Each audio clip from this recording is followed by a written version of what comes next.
কাউকে বলবেন I love you, আল্লাহ আপনার আমলনামায় সাদকার সওয়াব লিখে দিবে, সুবহানাল্লাহ। সিরাজগঞ্জের মানুষ একমাত্র আল্লাহকে ছাড়া সেকেন্ড আর কাউকে কোনো ভয় পায় না তারা।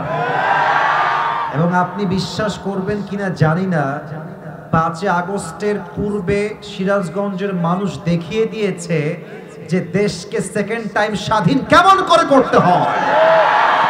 এই যে যুবকগুলো দেখছেন না আমার সামনে বামে দাঁড়িয়ে আছে, এদের বুকের পাটা অনেক বেশি, এদের কলিজা অনেক বড়। আপনারা ভাবছেন আসিফ হুজুর মনে বানায় বলছে, না না, আমি এর আগেও কথাগুলো বলেছি। ভাই, সিরাজগঞ্জের মানুষকে প্রত্যেকটা জেলার মানুষ ভয় করে। এবং সিরাজগঞ্জ এমন একটা জেলা, যেই জেলার মানুষ শুধু বাংলাদেশে রাজ করে না, বিদেশের মাটিতেও সিরাজগঞ্জের মানুষগুলো রাজ করে খেয়ে বেড়ায়। এটা সেই মাটি। অতএব আমি যে বিষয়ে কথা বলবো, আপনাদের ঈমান যে তাজা, সেই প্রমাণটা আপনারা দিবেন আজকে। রাজি আছেন তো ইনশাআল্লাহ? ফার্স্ট অফ অল আমি আমাদের সকলের কলিজার টুকরা মুফাসসির কোরআন ডক্টর মিজানুর রহমান আজহারী হুজুরকে ধন্যবাদ জানাই যে তিনি আজকে একটি ভিডিও বার্তার মাধ্যমে মেসেজ দিয়েছেন। আগামী 12 এপ্রিল রোজ শনিবার ঢাকার শাহবাগ থেকে একটি বিশাল মিছিল বের হবে। যে মিছিল থেকে আমরা আমাদের অবস্থান স্পষ্ট করতে চাই। আমাদের এই ফিলিস্তিন মুক্ত হবে, আমাদের জেরুজালেম মুক্ত হবে, আমাদের যে গাজাবাসীর ভাইয়েরা জুলুমের শিকার হচ্ছেন তারা মুক্ত হবে। এবং স্পষ্ট ভাষায় আমরা পেগাম দিয়ে দিব সেই দিন, যদি আগামীতে যুদ্ধ করতে হয়, জিহাদ করতে হয়, বুকের তাজা রক্ত দিয়ে ফিলিস্তিনকে মুক্ত করতে হয়, জালেমদেরকে ধ্বংস করতে হয়, বাংলার মুসলমান বুকের তাজা রক্ত দেওয়ার জন্য প্রস্তুত থাকবে সিরাজগঞ্জের ভাই।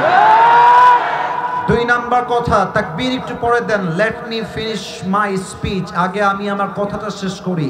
2 নাম্বার, মুসলমানদের বিজয় আনার জন্য ঐক্যতার কোনো বিকল্প রাস্তা নেই। কথা ভুল বললাম না ঠিক বললাম? আমাদের বাংলাদেশে দলে দলে মারামারির শেষ নেই। আমার কথা কেউ মাইন্ডে নেবেন না, আমি কোনো দলকে ডিসরেসপেক্ট করার জন্য আজকের মাহফিলে অ্যাটেন্ড করি নাই। আমার কথা, আমার প্রথম পরিচয় জামাত ইসলাম নয়, আমার প্রথম পরিচয় বিএনপি নয়, আমার প্রথম পরিচয় কওমিয়া নয়, আমার প্রথম পরিচয় আহলে হাদিস নয়, আমার প্রথম পরিচয় আওয়ামী লীগ নয়, প্রথম পরিচয় চরমনায় নয়, প্রথম পরিচয় সরসিনা নয়, আমার প্রথম পরিচয় আমি একজন মুসলমান ঘরের সন্তান সিরাজগঞ্জের। এই পরিচয় যতক্ষণ পর্যন্ত মুসলমানরা স্মরণ রাখতে পারবে, পৃথিবীর কোন বাতিল শক্তি মুসলমানদেরকে বিজয়কে আটকে দেওয়ার সাধ্য রাখবে না, ঠিক কিনা? ইউনিটি ইন ডাইভার্সিটি, মানুষের মাঝে বৈচিত্র্য থাকবে, বৈচিত্র্যের মাঝেই ঐক্য খুঁজে বের করতে হবে। কেমন করে বোঝা ট্রাই করেন।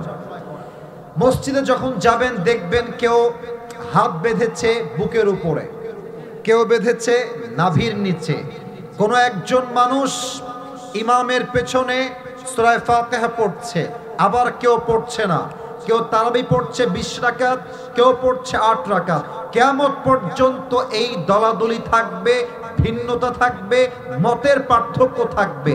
বাট আপনি 20 রাকাত পড়েন কিংবা 8 রাকাত পড়েন, আপনি হাত বুকের উপরে বাঁধেন কিংবা নাভির নিচে বাঁধেন, এক জায়গায় আমরা সবাই এক। আমাদের আল্লাহ এক, আমাদের নবী এক, আমাদের ধর্ম এক, আমাদের কিতাব এক, আমাদের ধর্মের নাম ইসলাম, কিতাবের নাম আল কোরআন। যত কাজ আমরা করি না কেন আমাদের প্রথম পরিচয় আমরা মুসলমান ঘরের সন্তান, ঠিক কি? সর্বশেষ একটা কথা বলেই আমি আমার ফিলিস্তিনি ভাইদের কথাটা শেষ করতে চাই। এই মেসেজটা হচ্ছে আমাদের সকলের সরকারের প্রধান উপদেষ্টা ডক্টর ইউনূস সাহেবকে দিচ্ছি। এবং আমি জানি যে উনি একজন ভদ্র মানুষ, একজন শিক্ষিত মানুষ, এবং তিনি একজন ইন্টারন্যাশনাল আইকন। আমি জাস্ট একটা কথা বলতে চাই, দল মত নির্বিশেষে আমি বলবো আপনি ফিলিস্তিনিদের পক্ষে অবস্থান গ্রহণ করেন, ঘোষণা দেন, আমাদেরকেও ডাক দেন। আমার মনে হয় যদি ডাক আসে ফিলিস্তিনের ভাইদেরকে মুক্ত করবার জন্য জিহাদ করতে হবে, আল্লাহর রাস্তায় শহীদ হতে হবে, সিরাজগঞ্জের যুবকরা বুকের তাজা রক্ত দেওয়ার জন্য মাঠে নামতে প্রস্তুত হয়ে যাবে।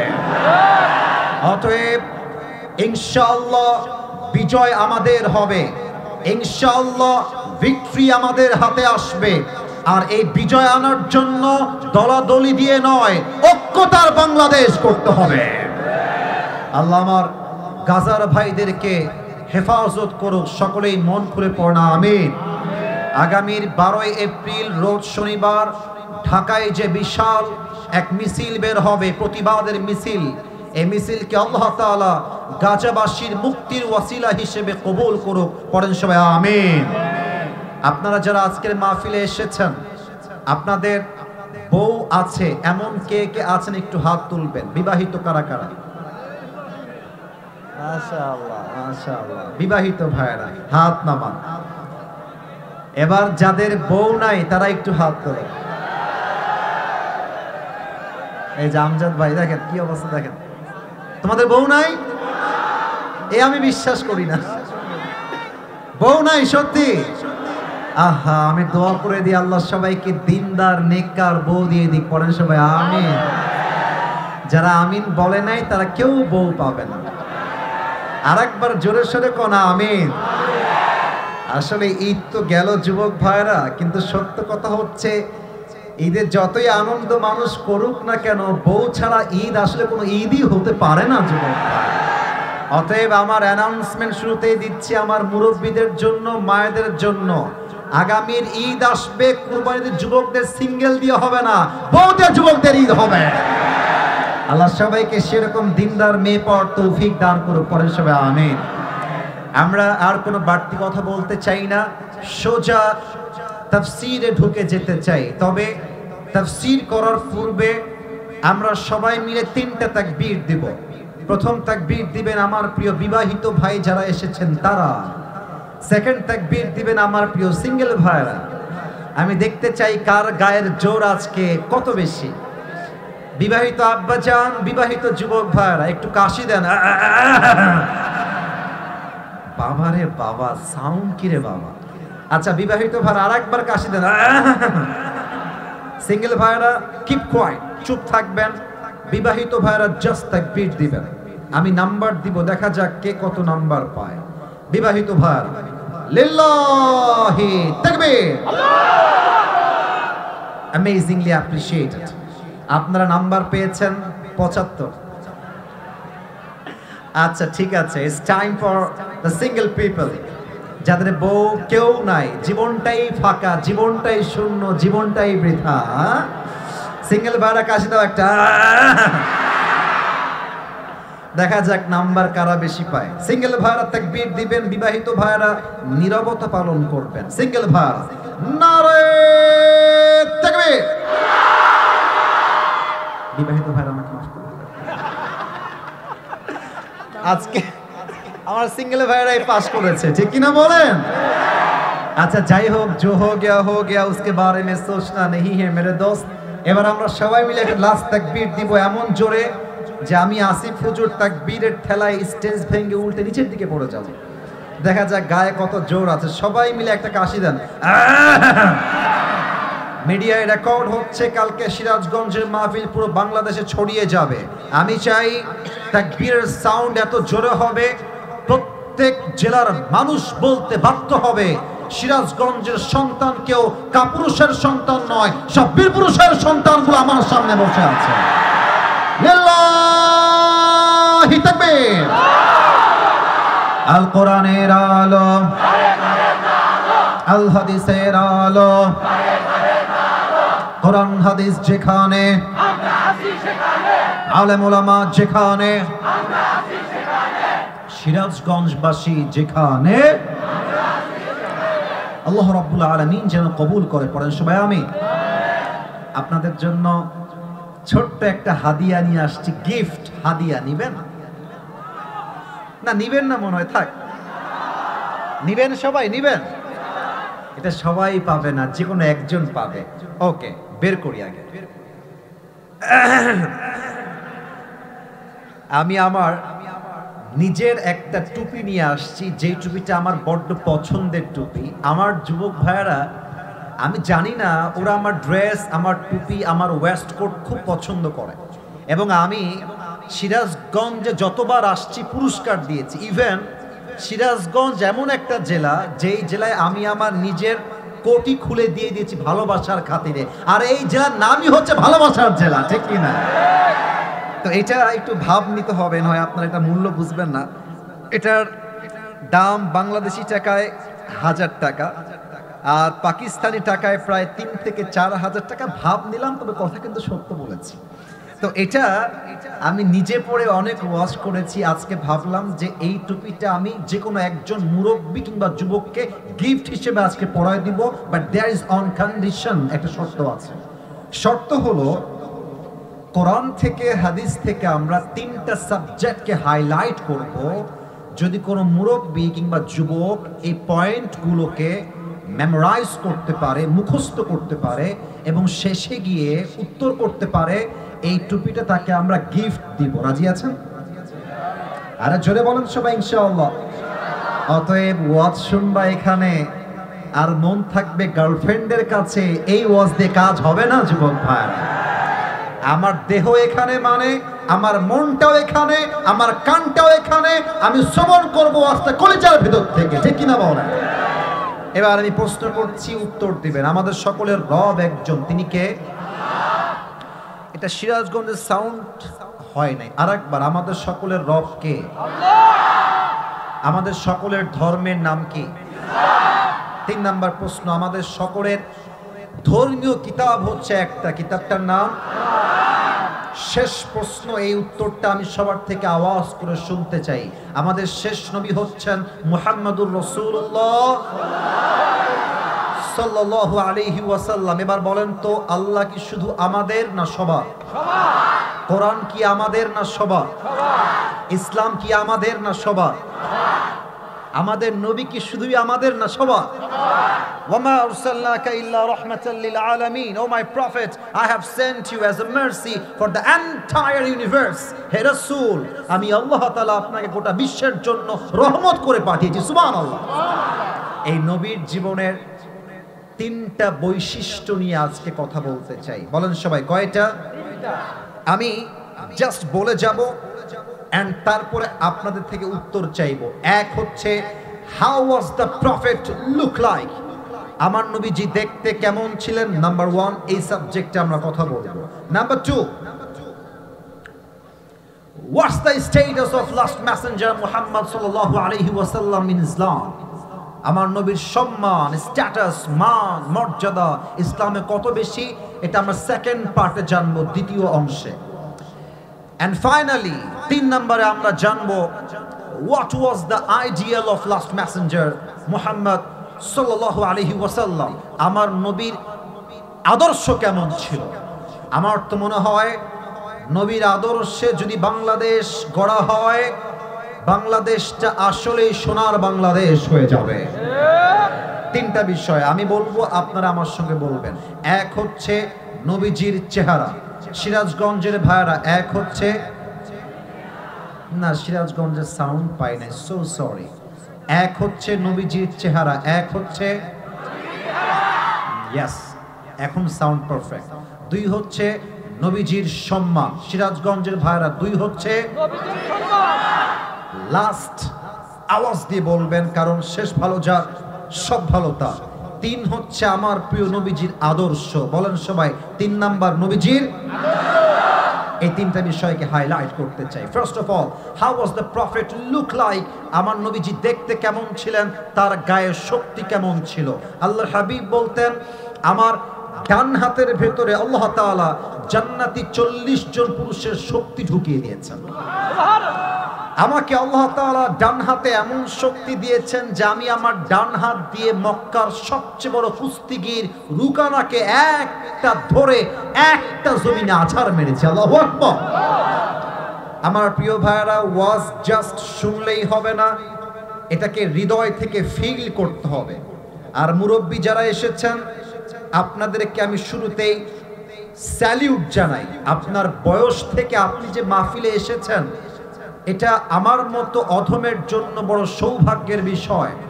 আমি আমার দাদাকে কখনো সচক্ষে দেখি নাই, দাদার ছবিও দেখি নাই, দাদা দেখতে কেমন ছিল তাও আমি জানি না। তো মাহফিলে যখন ওয়াজ করতে আসি, আমার সামনে যত মুরব্বী বসে থাকে, আমার মনে হয় আমার দাদা আমার সামনে বসে বসে ওয়াজ শুনছে। আমার মুরব্বী আব্বাজান যারা এসেছেন, আমার প্রত্যেকটা কথা কলিজার থেকে শ্রবণ করার চেষ্টা করবেন। আমার ডান হাত দেখেন, বলেন তো এইটা আমার হাতের কি? তালু। বলেন সবাই, এটা আমার হাতের কি? তালু। আমি আল্লাহর হাবিবের হাতের তালু থেকে শুরু করছি। কানা কাফুহু আলিয়ানু মিনাদ দিবাজ। আমার নবীর হাতের তালু ছিল রেশমের চাইতে বেশি মোলায়েম। সুবহানাল্লাহ পড়বেন না আপনারা? একটু হাত দিবেন ভাই আপনার। মাশাআল্লাহ। আমার হাত কি দেখা যায়? মুসাফা করতেছি, দেখা যায়? যায়। হাদিসটা বুঝবেন। এক সাহাবী এসে রাসূলকে সালাম দিতেন, তো যখন মুসাফা করতেন নবীজির হাতের তালুটা এত মোলায়েম আর এত নরম ছিল যে সাহাবা একরাম হাত মিলানোর সময় হাতটা ছাড়তে চাইতেন না। সুবহানাল্লাহ। আর নবীর স্বভাব ছিল যতক্ষণ পর্যন্ত একজন সাহাবী তার হাত নিজের থেকে না হটাতো, নবীজি তার নিজের হাত হটাই নিতেন না। সুবহানাল্লাহ পড়ে। Softer than silk. নবীর হাতের তালু ছিল রেশমের চাইতে বেশি মোলায়েম। এবার আসেন নবীর হাইট কেমন ছিল। كان ربعة من القوم ليس بالطويل ولا بالقصير. The prophet was medium of height, neither tall nor short. আমার নবীজি খুব বেশি তাল গাছের মতো লম্বা ছিলেন না, আবার গুঠুও ছিলেন না। আমার নবী ছিলেন একজন মাঝারি গড়নের যুবক। সুবহানাল্লাহ পড়বেন না আপনারা সবাই? দেখবেন খুব বেশি লম্বা হইলে তাল গাছ লাগে, দেখতে সুন্দর লাগে না। আবার খুব বেশি গুটু হইলে মেয়েরা বিয়ে করতে চায় না। কথা ভুল বললাম না ঠিক বললাম? বলেন। আমার নবী খুব বেশি লম্বাও না, আবার বাঠুও না। হি ওয়াজ মিডিয়াম অফ হাইট। আমার নবীর দেহের গঠন ছিল মাঝারি সাইজের গঠন। সুবহানাল্লাহ। 3, আমার নবীর গায়ের চামড়ার রং কেমন ছিল? হাদিসটা শুনবেন। কানা আযহারুল লাউন। আমার নবীর গায়ের চামড়ার রং ছিল লাবণ্যময় সুন্দর। সুবহানাল্লাহ। এখন অনেকেই বুঝবেন না লাবণ্যময় সুন্দর কি আর সাদা সুন্দর কি। বোঝাবার জন্য একটা এক্সাম্পল দিব উদাহরণ হিসেবে। মুরব্বীরা যারা এসেছেন, মায়েরা যারা এসেছেন, এটাকে নেগেটিভ ভাবে নিবেন না বা মাইন্ডে নিবেন না, জাস্ট বোঝাবার স্বার্থে বলছি। পাকিস্তান নাম শুনেছেন? কথা না বললে বুঝি কেমন করে। শুনেছেন? আচ্ছা, অস্ট্রেলিয়া নাম শুনেছেন? যুবক ভাইদেরকে আমি 2টা অপশন দিব, যেটা সত্য সেটা বলবা এবং বলতে লজ্জাবোধ করবা না। আচ্ছা, একটা মেয়ে পাকিস্তানের আর একটা মেয়ে হচ্ছে অস্ট্রেলিয়ার, তোমাকে আমি দিলাম পাত্রী হিসেবে। অস্ট্রেলিয়ার মেয়ে সাদা সুন্দরী, পুরো দেহটাই সাদা। আর পাকিস্তানের মেয়ে জাস্ট সাদা সুন্দরী নয়, লাবণ্যময় সুন্দরী। জাস্ট চামড়াই সাদা তা নয়, লাবণ্যময় সুন্দর। এবার অনেস্টলি বলবেন, আপনি কি সাদা সুন্দরী বিয়ে করবেন না লাবণ্যময় সুন্দরী বিয়ে করবেন? আল্লাহর হাবিব বলতেন, আনা মালিহুন ওয়া আখি ইউসুফ সাবিহুন। আমি হলাম লাবণ্যময় সুন্দর আর আমার ভাই ইউসুফ হলো সাদা সুন্দর।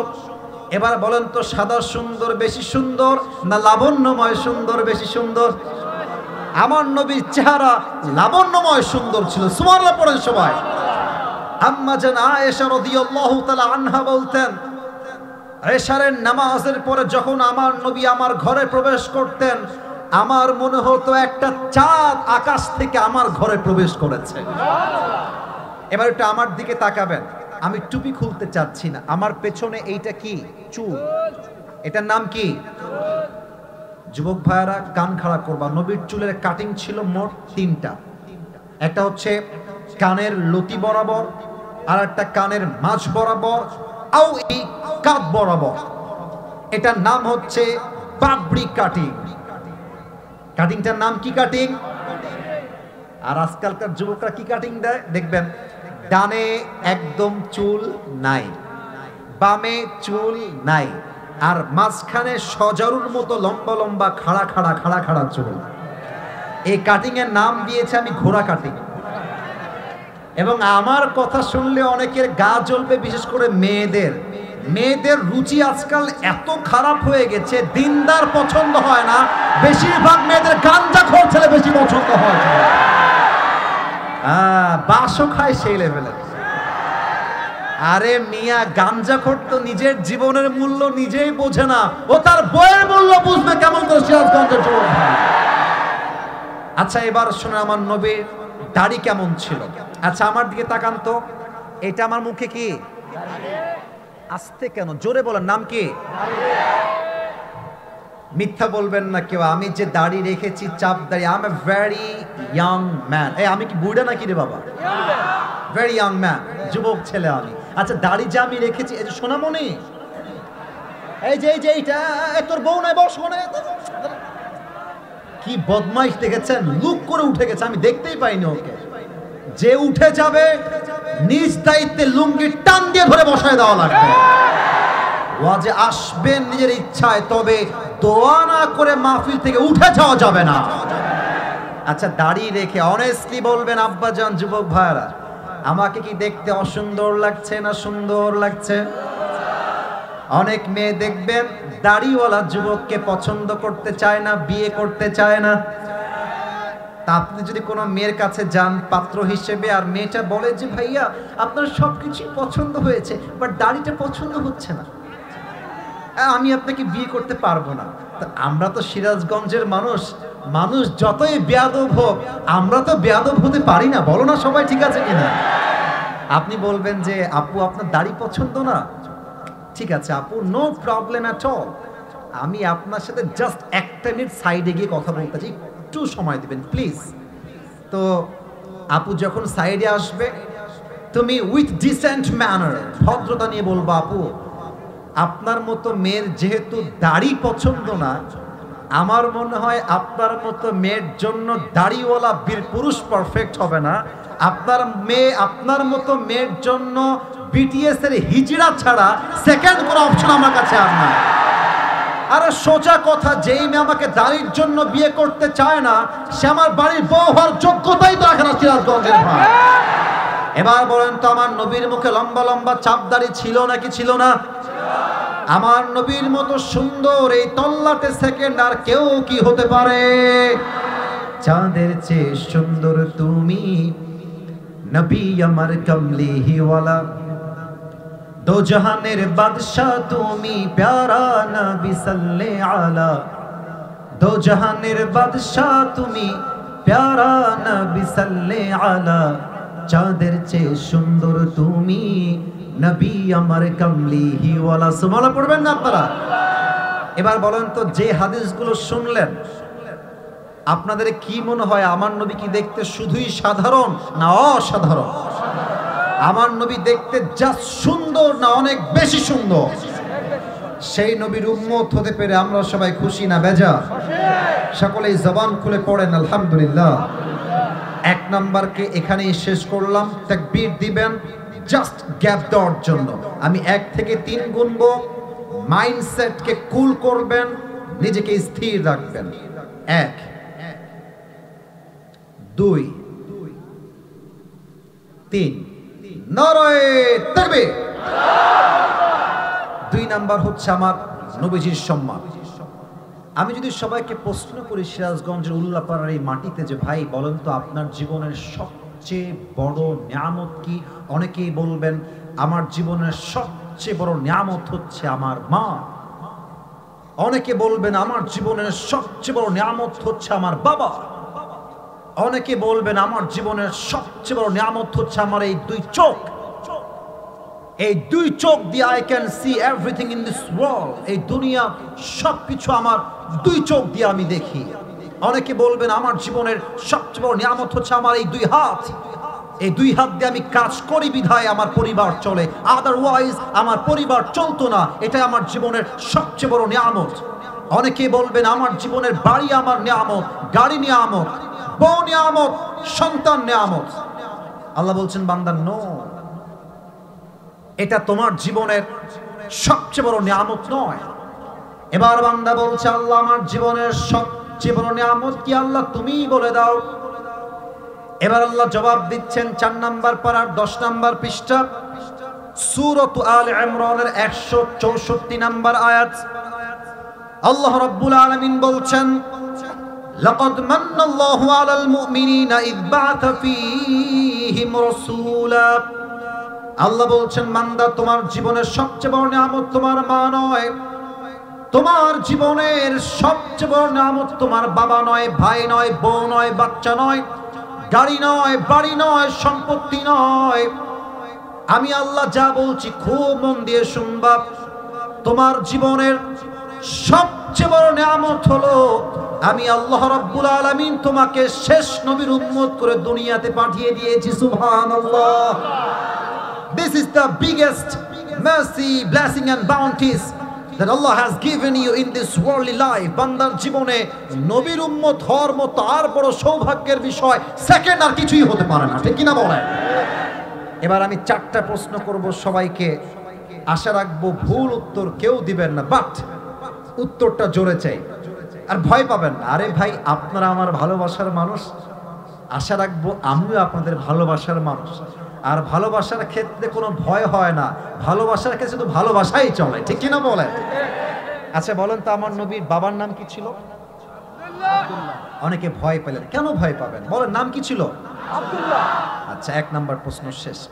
2 নাম্বারে প্যাচ খাবেন না, একটু বুঝে বলেন, নবীর দাদার নাম কি ছিল? Abdul Muttalib. বলেন সবাই আব্দুল মুত্তালিব। নবীজির মায়ের নাম কি ছিল? আমিনা। মাশাআল্লাহ। বামে একটু আওয়াজ কম পেলাম কেন গো ভাই? নবীজির মায়ের নাম কি ছিল? আমিনা। শেষ প্রশ্ন, নবীর চাচার নাম কি ছিল? আবু তালেব। নবীর বয়স যখন মাত্র 8 থেকে 9, কিশোর, একজন কিশোর মানুষ বসে আছেন চুপচাপ বারান্দায়। এই হাদিসগুলো বলার সময় আমার কি হয় জানেন? আমার কথা বলছি, আপনাদের কথা না। আমার এই পশমগুলো দাঁড়িয়ে যায় যে আল্লাহ নবীর সম্মানকে এতটা বেশি দিয়েছে যে নবীর সম্মানকে আল্লাহ আকাশ বাতাস ছাপিয়ে, সাত আকাশ কাঁপিয়ে আল্লাহ নবীর সম্মানকে আরশ পর্যন্ত পৌঁছে দিয়েছে। সুবহানাল্লাহ। আবু তালেব আসছে নবীর কাছে, এসে বলছে, ভাতিজা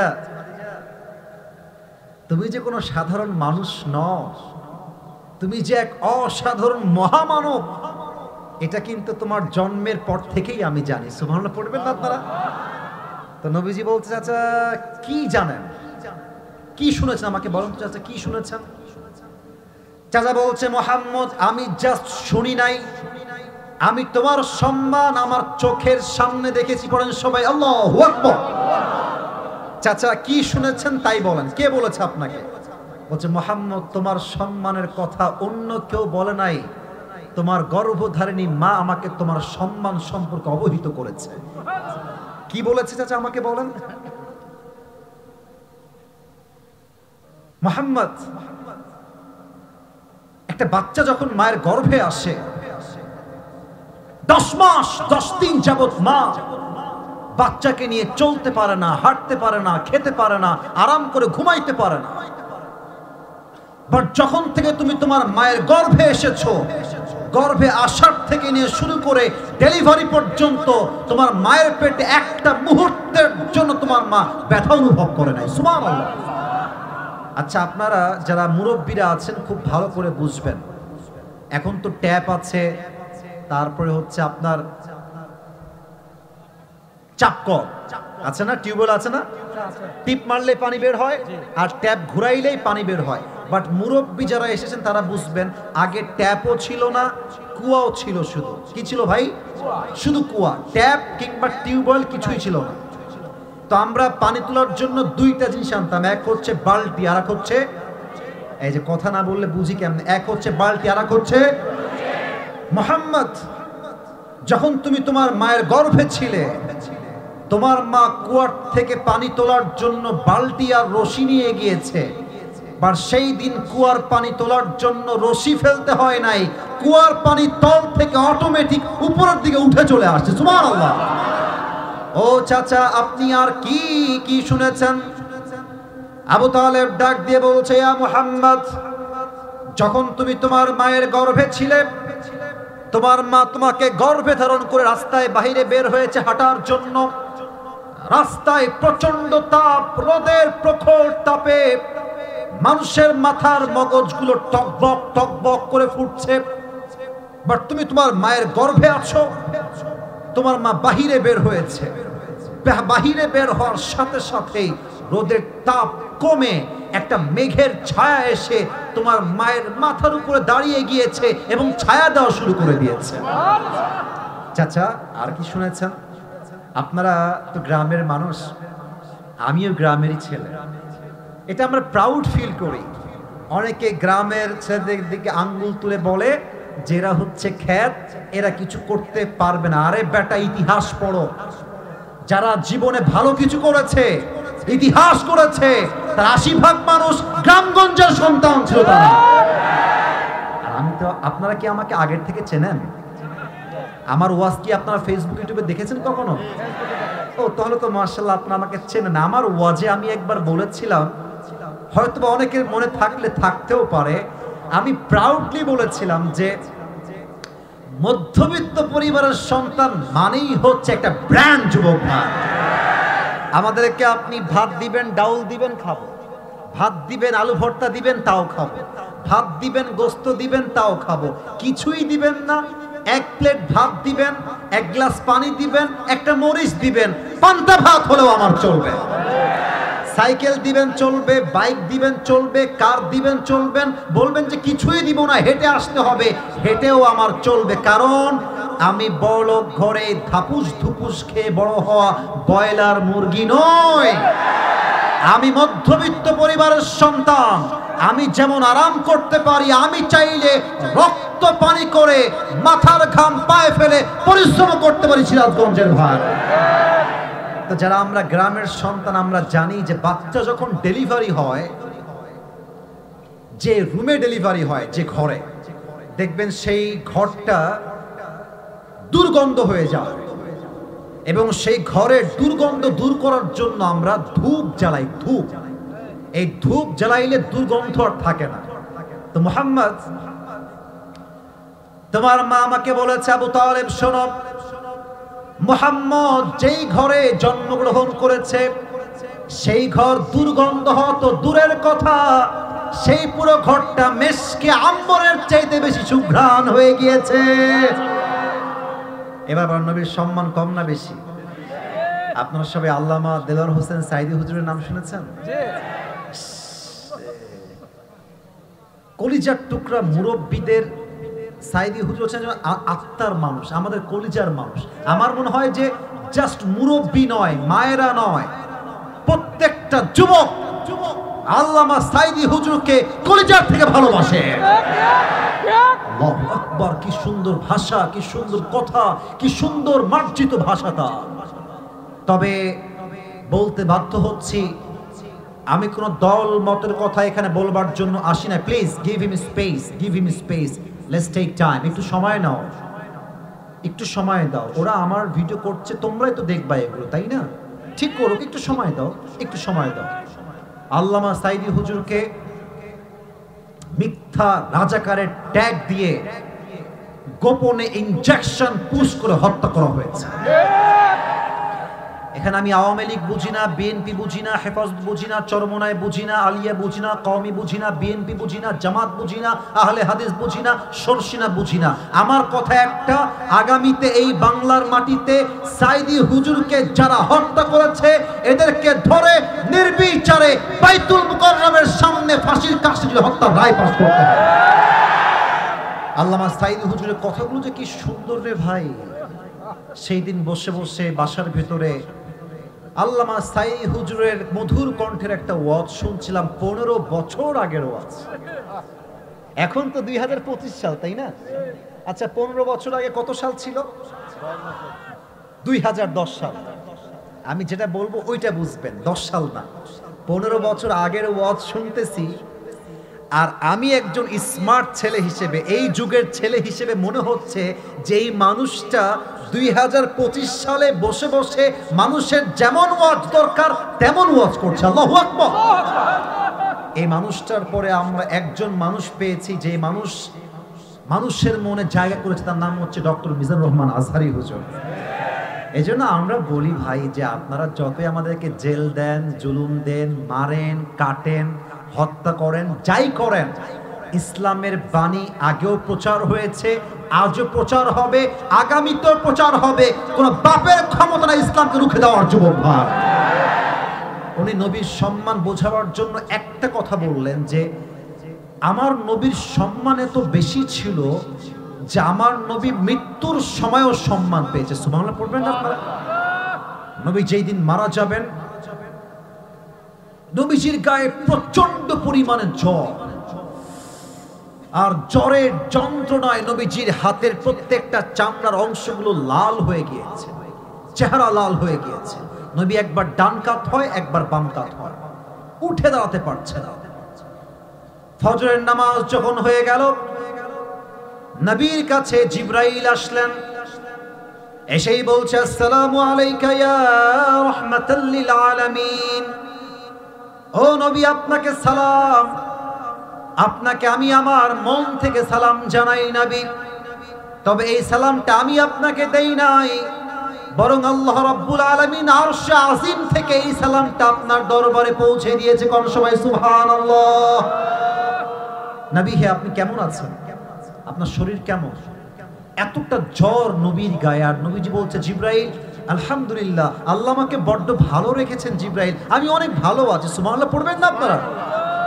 জিবরাইল বলছে নবী হে, আমি তো আজকে একা একা আসি নাই, একটু আমার চোখে চোখ রাখো। এই যে বামের বাবুরা, আমার চোখে চোখ রাখো তোমরা।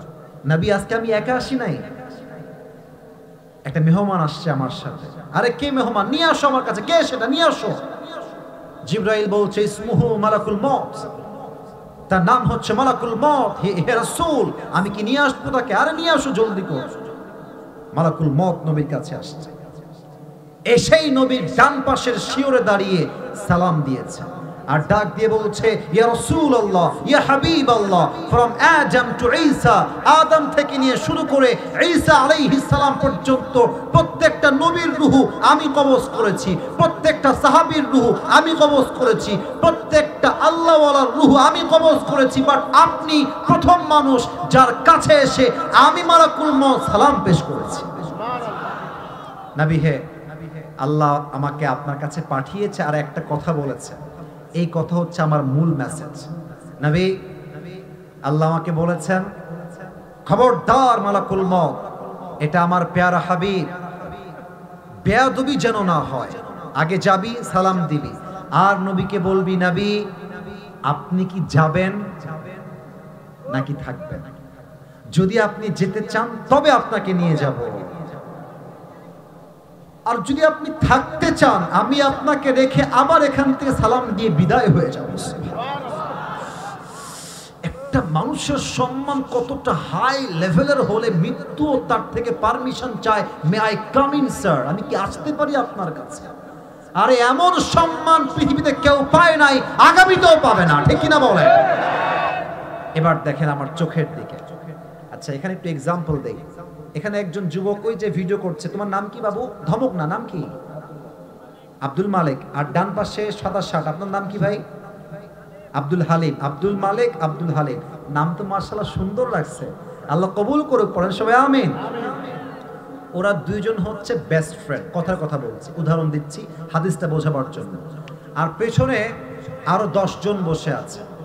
এখন সিরাজগঞ্জের উল্লাপাড়ার যুবকরা বলছে কিরে বন্ধু, ঈদ তো পার হয়েই গেল, কিন্তু ঘুরতে যাওয়া তো হলো না, তো চল আমরা একটা কক্সবাজার ট্যুর দিয়ে আসি, কক্সবাজার থেকে ঘুরে আসি, অথবা সাজেক ভ্যালি থেকে ঘুরে আসি। এখন 10 জন মিলে পরামর্শ করছে, তো মুরব্বীরা বুঝবেন, যুবক ভাইরা বুঝবেন, মায়েরা বোনেরা খুব খেয়াল করে বুঝবেন।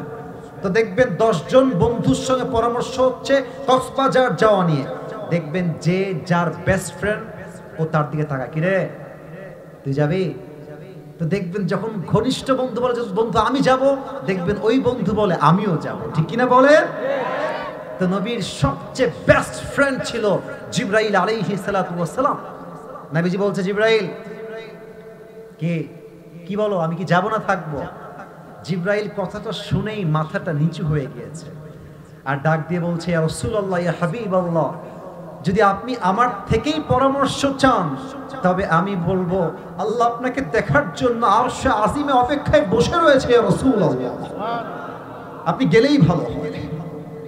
নবীজি বলছেন, ও আচ্ছা, সময় তাহলে শেষ, তাই না? ঠিক আছে, একটু সময় দাও, একটা কাজ করতে চাই। আইনা আয়েশা, আমার বউ আয়েশা কোথায়? দৌড় দাও আমার কাছে। আয়েশা দৌড় দিয়ে আসছে।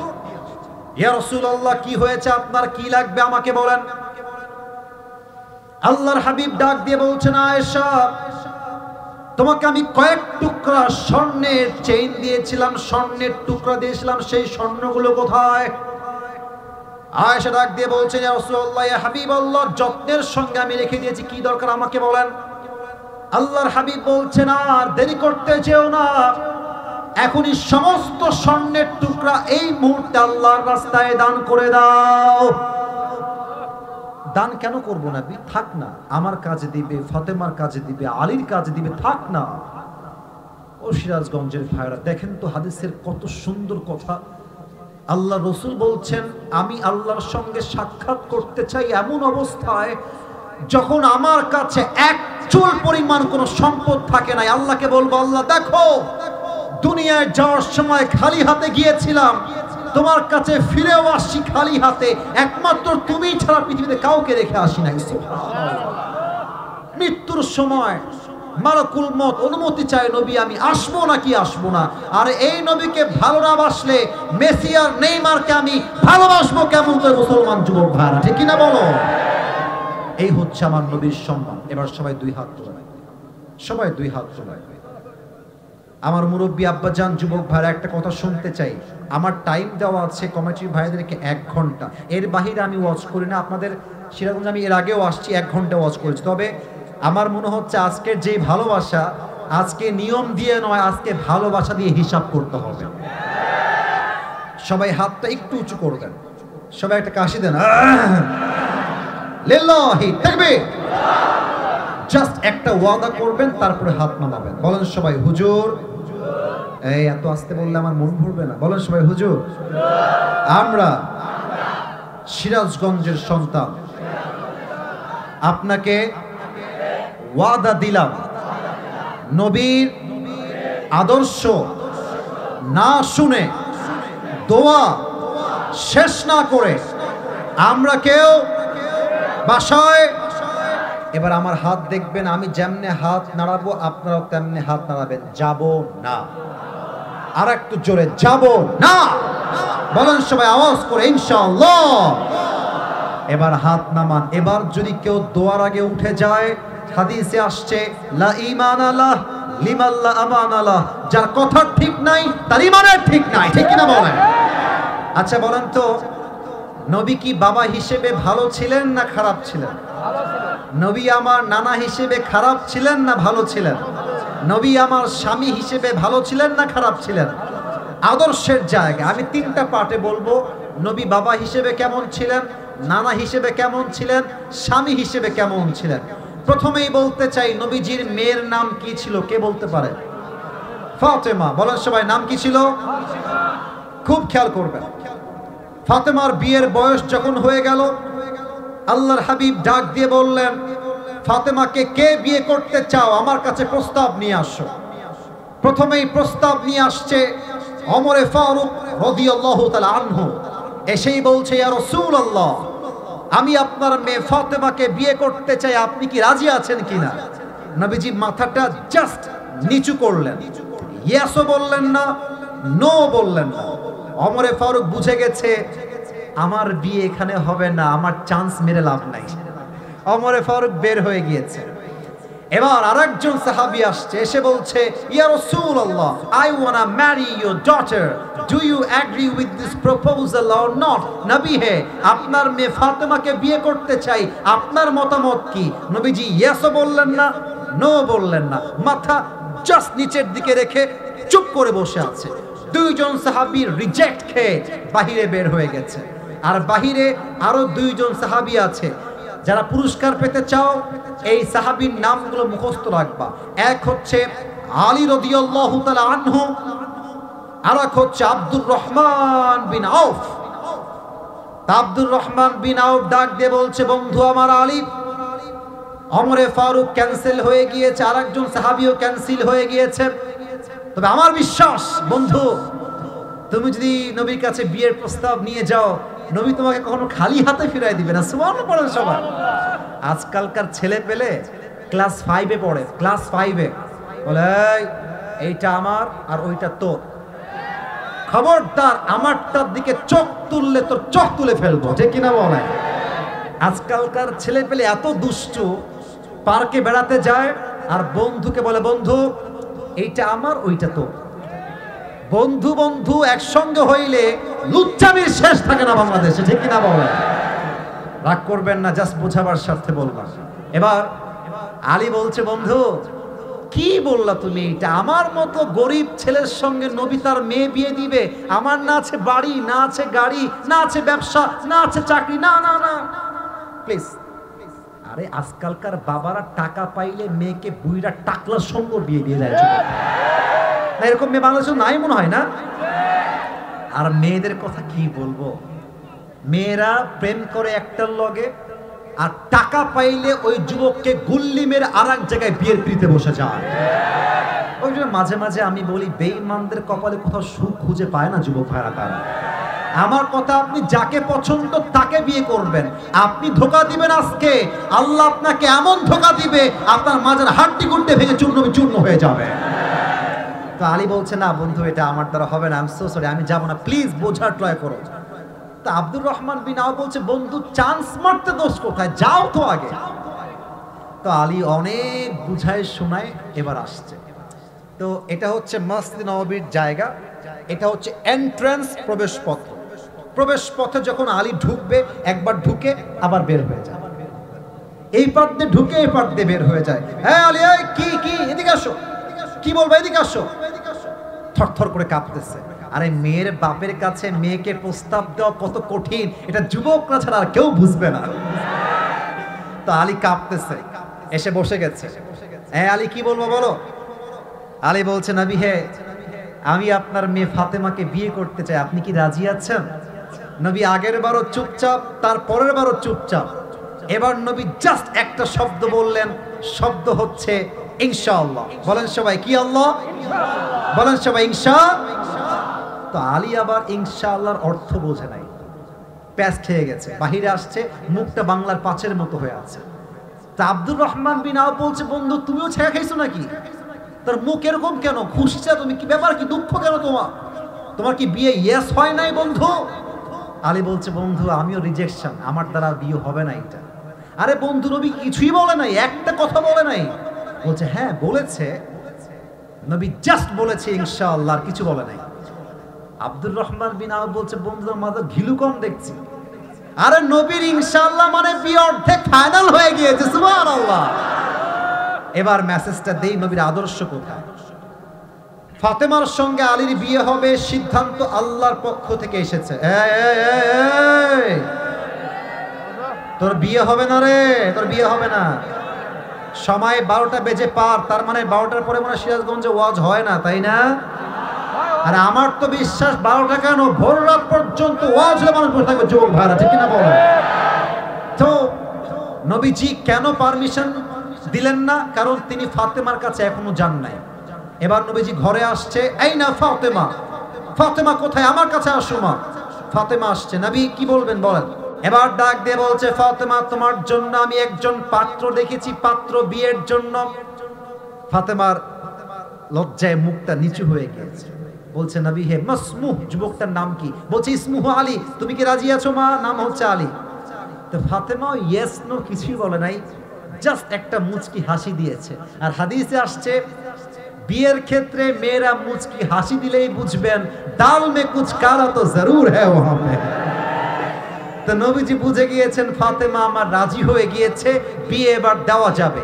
এখান থেকে বাবা হিসেবে আদর্শ হচ্ছে এইরকম, আপনার মেয়েকে আপনি যখন বিয়ে দিবেন মেয়ের পারমিশন চাইবেন যে মেয়ে সেখানে বিয়ে করতে রাজি আছে কিনা। বাবা হয়ে যেখানে মন চায় গাঞ্জাখোরের সঙ্গে মেয়েকে বিয়ে দেওয়ার কোনো অধিকার ইসলাম আপনাকে দেয় না। You have to take the permission of your daughter. মেয়ের থেকে আগে অনুমতি নেবেন, 1 নাম্বার। 2 নাম্বার কথা, very shortcut, time is too short, অল্প সময় বলতে চাই। এখানে যে মসজিদ আছে আমি কাউকে চিনি না, কিন্তু অনেক মসজিদে বাচ্চারা নামাজ পড়তে আসে, মুরব্বীরা ঘাট ধাক্কা দিয়ে, থাপ্পড় দিয়ে, ধমক দিয়ে মসজিদ থেকে বের করে দেয়। সিরাজগঞ্জে তো নাই, নাই নাই নাই। যে আব্বাজানরা এসেছেন, আপনারা আমার কলিজার টুকরা আব্বাজান। আমি আপনাদেরকে এই কাতারে মাপি না, জাস্ট একটা হাদিস শুনে। আচ্ছা, এই যে সোমবার গেল, গত সোমবার কিসের দিন ছিল? হ্যাঁ, মাশাআল্লাহ, রাইট আনসার। কিসের দিন ছিল? ঈদের দিন আসলেই নবীজি ফাতেমার ঘরে আসতেন। ইয়া ফাতেমা আইনা লুকা, আমার দুষ্ট দুটা বাবু কোথায়, আমার নাতিগুলো কোথায়? এক হচ্ছে হাসান আর এক হচ্ছে হুসাইন। নবী থামেন থামেন, আমি আমি আমি আমি নিয়ে আসছি, একটু অপেক্ষা করেন। ফাতেমা যেতেন, গোসল করাতেন, জুব্বা পরাতেন, চুল সিধি করতেন, আতর দিতেন, আর বলতেন হাসান শোনো, হুসাইন শোনো, নানার কাছে যখনই যাবা, নানা সালাম দেওয়ার আগেই তোমরা সালাম দিবা। হাসান আর হুসাইন খুব প্ল্যান প্রোগ্রাম করে দৌড় দিয়ে আসতো, নানাকে দেখলেই আগে সালাম দিবে। কিন্তু যখনই আসতো, নাতিরা সালাম দেওয়ার আগে নবীজি নিজেই সালাম দিয়ে বসে থাকতেন। সুবহানাল্লাহ। আর নবীজি দেখেন, দুই হাতটা এমনে, আসো নাতিদেরকে, আসো আসো। দুই নাতি, একজন ডান দিকে আর একজন বাম দিকে, দৌড় দিয়ে গিয়ে নানার কোলে এমনে পড়তো। আচ্ছা, 3 নাম্বার পার্ট শোনেন। আচ্ছা, একটু বোঝার ট্রাই করেন তো, মাঝে মাঝে বাচ্চাদেরকে আমরা পিঠে উঠাবার জন্য এমনি কি হওয়া ট্রাই করি? ঘোড়া। কি হওয়া ট্রাই করি? নবীজি কি করতেন জানেন? দুইজনকে ডান দিকে রাখতেন আর আমার দিকে তাকাবেন না। নবীজি নিজে হাঁটুটা গেড়ে দিয়ে দুই হাত সামনের দিকে দিয়ে ঘোড়া হয়ে যেতেন আর বলতেন, হাসান, হুসাইন, ঘোড়া পছন্দ হয়েছে তোমাদের? নাতি বলতো, অবশ্যই পছন্দ হয়েছে। তোমরা কি উঠবা আমার ঘোড়ায়? উঠে পড়ো। হাসান বসতো সামনে, হুসাইন বসতো পিছনে। তো একবার নবীজি হাসান আর হুসাইনকে নিয়ে এভাবে ঘুরতেছে ঘোড়া হয়ে, এরই মাঝে এক সাহাবী আসছে, তার নাম হচ্ছে জাবের রাদিয়াল্লাহু তাআলা আনহু।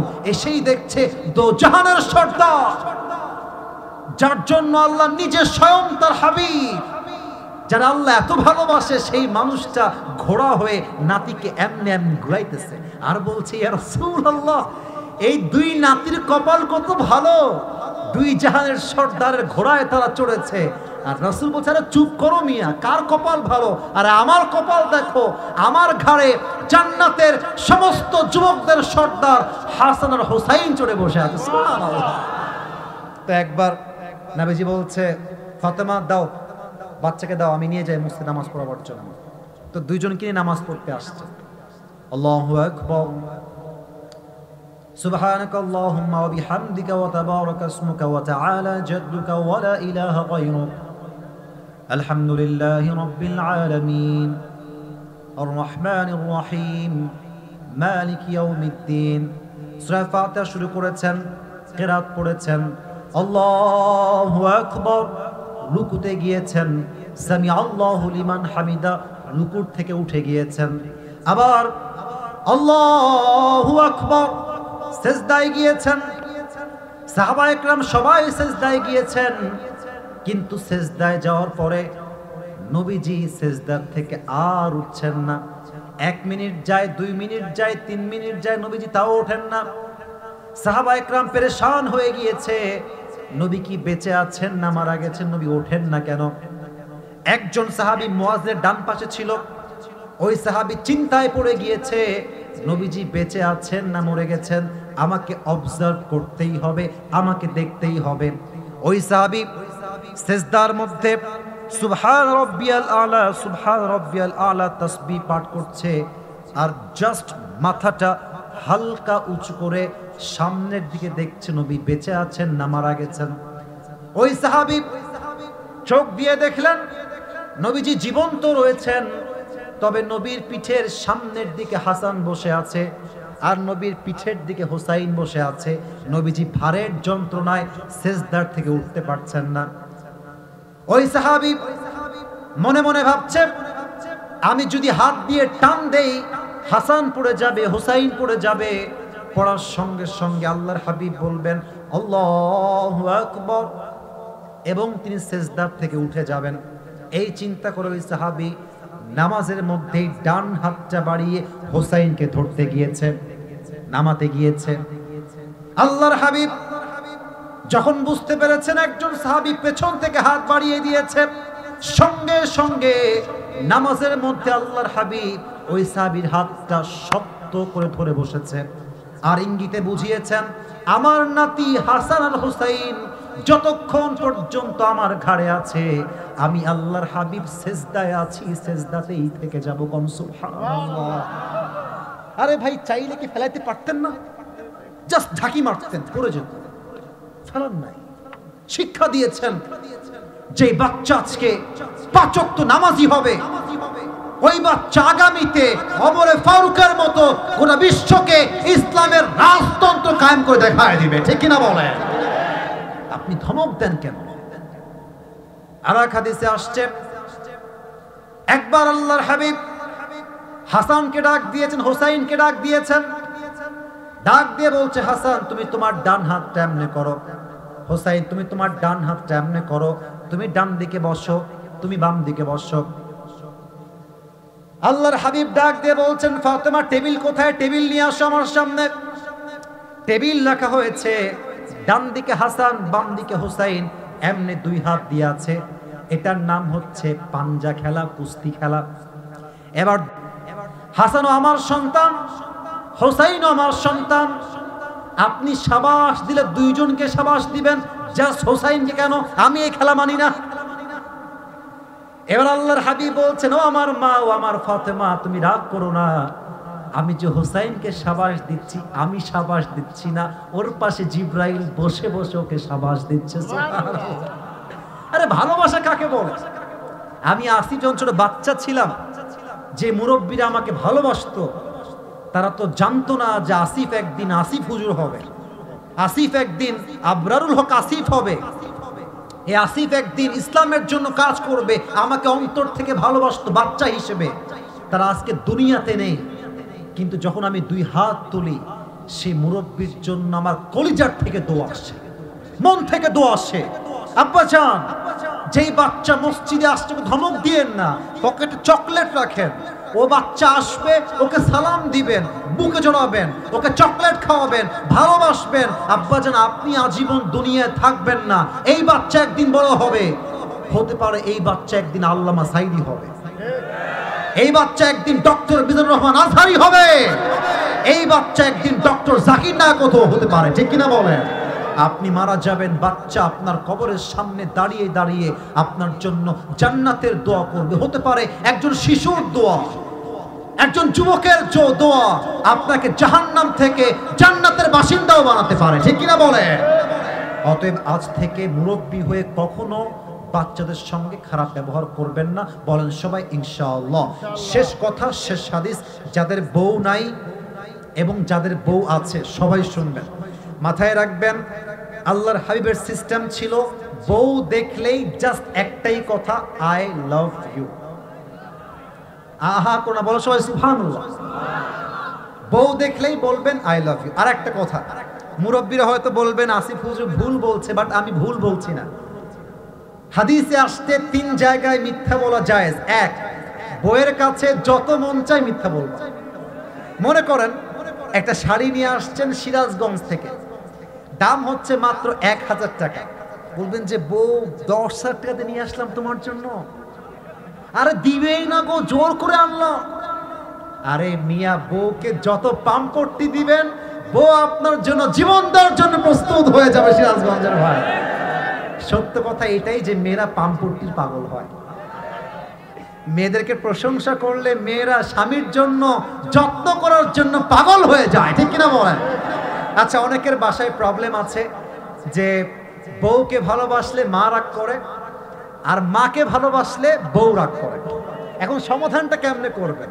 আচ্ছা দেখেন, মায়ের কাছে আসবেন, এসে বলবেন যে ইসরে মা, আমার বউ যে তোমার কত ভালোবাসে, সারাদিন তোমার গুণগান গায়, সারাদিন তোমাকে হাদিয়া দেওয়ার জন্য বলে, হাত খরচ দিতে বলে, শাড়ি কিনতে বলে, তোমার জন্য মা আমার বড় তোমার বড্ড ভালোবাসে। ভালো কিন্তু আসলে বাসে না, বাট পাম দিচ্ছেন। এতে করে কি হবে?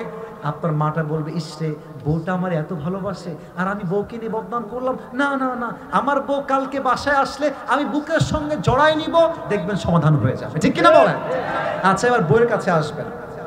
আহারে বউ, আমার মা যে তোমার কত ভালোবাসে, সারাদিন বলে আমার বউটা কি খাইলো, কি পড়লো, কেমন আছে, মায়ের বাসায় কবে যাবে, সব ঠিকঠাক আছে কিনা।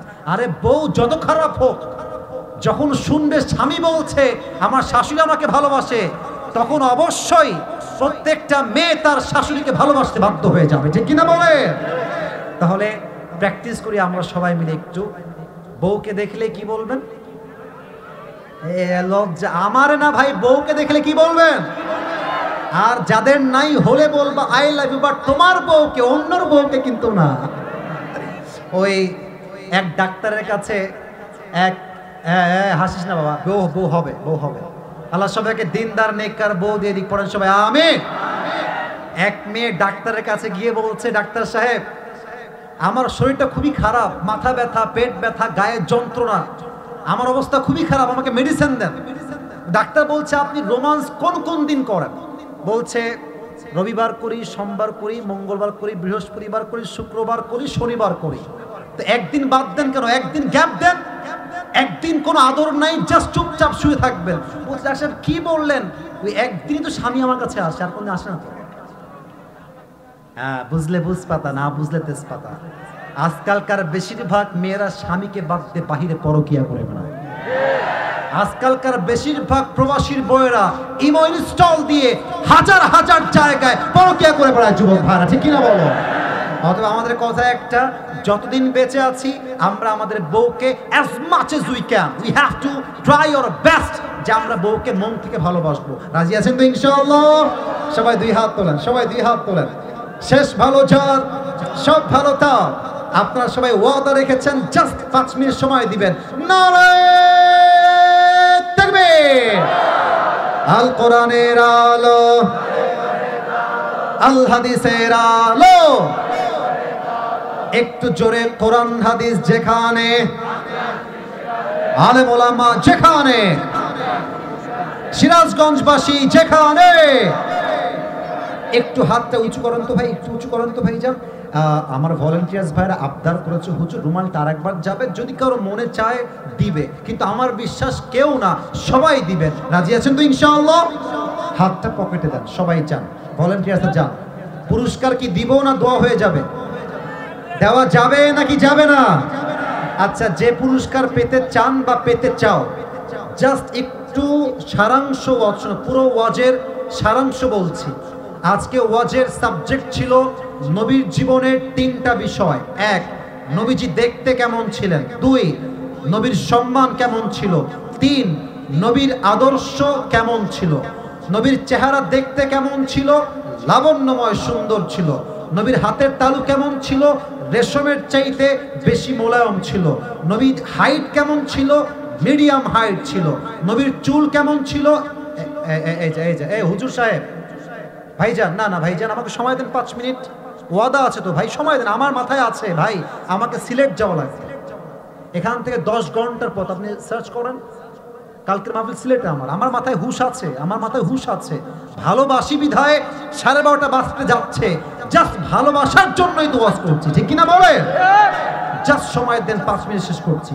অতএব বলছিলাম, আমার নবীর হাইট ছিল মিডিয়াম অফ হাইট। আচ্ছা, এই যে ডেট নিয়েছিল ওর নাম, ওই ছিল কোথায় গো? যে ডেট নিয়েছিল কই ভাই, ওই কোথায়? না না, একটা কারণ আছে, জিজ্ঞেস করছি কারণ। কই ছেলেটা, কই? তোমার নাম যেন কি? কি নাম? মোবারক হোসেন। এই ছেলে একটা পাগল ছেলে, ভালোবাসার পাগল। মানে ডেট আমরা দিব না, ডেট নেওয়ার জন্য পাগল, সব মানতে রাজি, জাস্ট হুজুরের ডেটটা চাই। তো ওকে ধন্যবাদ।